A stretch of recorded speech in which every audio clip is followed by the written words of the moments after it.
The Australian share market was down 0.1%. We saw the tech sector outperforming, as well as some of those defensive areas of the market like consumer staples, property, utilities and telecom. In company news, we saw CSR shares up by 2% after saying that it will sell its Viridian glass business.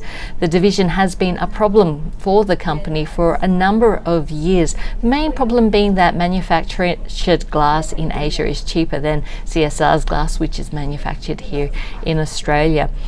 The shares reacting well to the news, however, putting it into context, and CSR shares are down 40% in the year to date. The company's share price will now be more dependent on its building products division as well as aluminium division. But we saw data coming out today showing that in the third quarter, construction and engineering work was down by 4.5%. So it could be that CSR's business cycle has already peaked.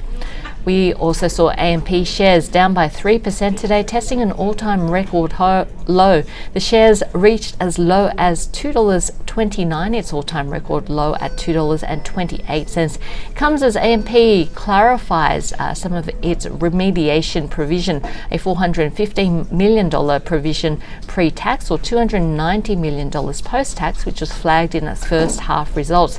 The problem is new news, where AMP said that in terms of $1 billion of total ongoing fees related to January 2008 to June 2017, around about 20% could be under risk. And they're still trying to understand 8 breaches in 2015 in a superannuation as well as employer plans. So that uncertainty hitting AMP's share price today.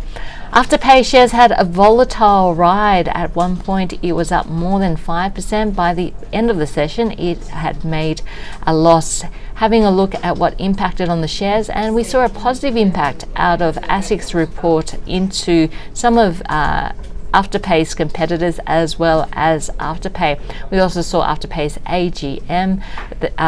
Afterpay saying that in the US, the number of customers has now been built to 450,000 customers from 300,000 at its update a couple of weeks ago. But we also saw John Hampton from Bronte Capital releasing a blog regarding Afterpay and some of those ASIC numbers, especially in terms of the credit quality of Afterpay's customers.